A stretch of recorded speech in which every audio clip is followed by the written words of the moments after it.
Shalom, shalom. Selamat pagi teman-teman Bang Joel dimanapun kalian berada. Kiranya Tuhan Yesus senantiasa menyertai dan memberkati kita semua ya. Selamat pagi buat kita sekalian. Nah teman-teman semua, pada kesempatan pagi hari ini Bang Joel mau baca berita yang mantap jiwa ini ya. Di mana ada seorang ustadz yang ngakunya mau ceramah ke lapas tapi justru ngajarin yang kurang betul ya. Si oknum ustadz ini guys ya. Yuk kita akan baca dulu beritanya guys ya. Ya, kita baca berita dulu. Bentar ya teman-teman ya. Bang Yol naikkan dulu layar kita. Oke. Ya, mana ini ya? Ini dia. Bentar ya teman-teman ya. Bang Yol masih mau naikkan layar kita ini ya. Ya, teman-teman ya, dikabarkan ada seorang ustadz yang maunya itu ceramah dia gitu ya di lapas gitu ya, tapi kepergok seorang ustadz ini bawa sabu saat hendak ceramah di lapas Banyuwangi, guys. Ada aja berita ini ya kawan-kawan ya. Yuk kita baca dulu ya teman-teman ya. Ini dia, seorang ustadz ya berinisial MS. Saya nggak tahu namanya MS itu siapa kawan-kawan ya. Terpergok petugas lapas Banyuwangi membawa satu paket narkoba jenis sabu. Barang berupa kristal putih itu disembunyikan di dompet berisi STNK yang dikaitkan pada kunci mobil. Penemuan sabu, ya, ini ya, penemuan paket sabu ya, milik MS itu terjadi pada pukul setengah 10 ya pagi Rabu. Ya, MS masuk ke lapas dengan tujuan untuk mengajar ilmu agama, tapi bawanya sabu guys. Mau ngajar apa Pak? Kakanwil Kemenkumham Jatim Imam Jauhari mengatakan MS ini ditunjuk oleh salah satu pondok pesantren di daerah Glenmore, Banyuwangi. Waduh, ini perlu diusut nih Pak. Ya, jangan-jangan ini semua ini diduga ini bisa jadi mengedar semua, ini bisa jadi ya teman-teman ya. Ini ya, di salah satu pondok pesantren di daerah Glenmore, Banyuwangi. Ponpes tersebut menjadi salah satu organisasi yang bekerja sama dengan Lapas Banyuwangi dalam bidang pembinaan kerohanian warga binaan. MS ini baru 3 kali mengajar kerohanian di Masjid Lapas Banyuwangi, mengajar setiap Rabu. Petugas mendapati barang tersebut saat melakukan penggeledahan badan. Sementara Kalapas Banyuwangi Wahyu Indarto mengatakan selama ini pihaknya memang bekerja sama dengan beberapa organisasi keagamaan.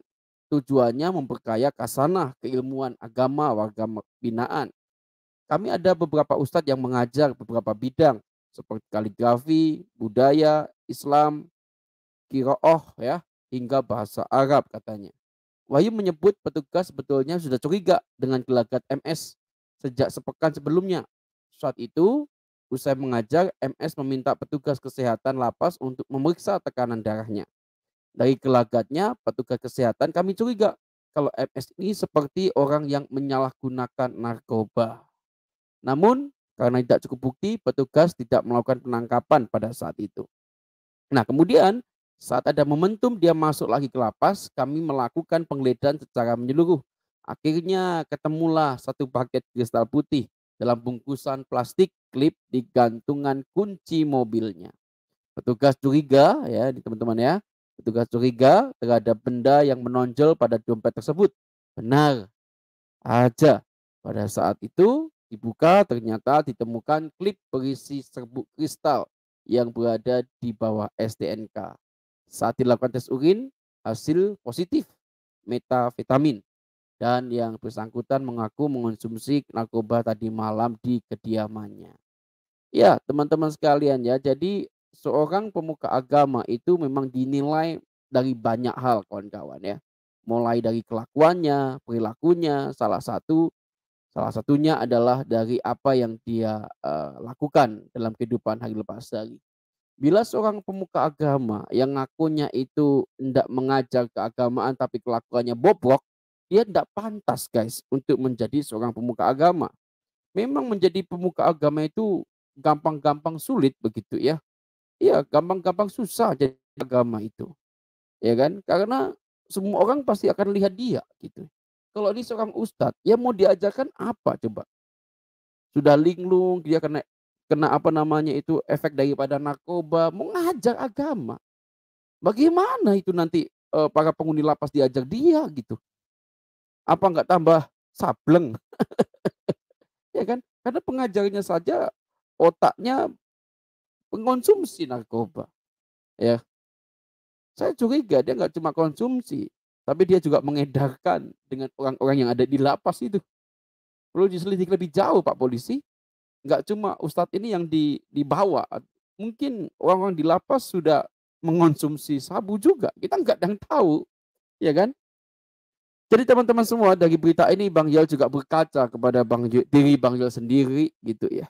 Supaya Bang Joel ketika kita memberitakan firman, jangan beritakan firman kalau kelakuan kita bobrok kawan-kawan. Jangan sekali-kali. Karena apa? Karena jangan kau permalukan Yesus yang ada di dalam hatimu. Jangan teman-teman. Ya. Jadi ke orang Kristen itu harus otentik. Dimanapun kita berada, kita ini anak Tuhan. Kita adalah anak terang. Kita harus jadi teladan teman-teman. Ya kan? Dimanapun kita berada. Maka dari itu firman Tuhan mengatakan, kamu adalah terang dunia. Ya kan? Orang yang punya terang tidak akan menaruh terangnya itu di bawah gantang, kata firman Tuhan. Tapi di atas kaki dian. Supaya banyak orang itu ngerti kalau kita adalah anak terang. Maka dari itu orang Kristen itu harus menunjukkan jati dirinya sebagai anak Tuhan. Dimanapun dia berada. Lewat tutur katanya, pemikirannya, ya kan, kelakuannya. Semua harus jadi berkat bagi banyak orang. Nah, kalau begini seperti Ustadz ini, aduh guys. Malu Bang Joel, malu teman-teman. Ya kan? Malu, ya kan? Maka dari itu kita harus introspeksi diri teman-teman. Bang Joel tidak mau nyalahkan ya. Oh ini karena ajarannya begitu. Ya, itu urusan lain. Tapi Bang Joel mau ingetin kita ya sebagai orang Kristen aja. Nggak usah jauh-jauh kita introspeksi diri kawan-kawan. Ya. Kalau kamu itu mengajar agama sebagai guru agama, jangan kau mengajar agama tapi kelakuanmu bobrok. Ya. Demikian juga orang tua. Demikian juga kau anak-anak muda. Jangan kau ngomong soal agama tapi kelakuanmu bubruk, ya kan? Kayak kopi cepluk. Dia. Bang Jo suka kopi teman-teman ya. Kalau kopi nggak jadi kan rasanya nggak enak ya teman-teman ya. Ya gitulah teman-teman. Ya. Jangan kamu ngaku orang beragama tapi kamu korupsi. Jangan kamu ngaku ustadz kalau kamu itu pengkonsumsi narkoba. Jangan. Kasihan warga binaan itu yang harusnya mendapatkan syiar agama yang baik, yang bagus, tapi justru pengajarnya miring, sedeng seperti ustadz ini ya. Oke guys, terima kasih teman-teman semua. Ini ya konten pelan-pelan saja, nggak usah kencang-kencang dulu ya. Oke, terima kasih teman-teman. Jumpa lagi dengan Bang Yuel di video selanjutnya. Salam dari Bang Yuel, Tuhan Yesus memberkati. God bless you guys.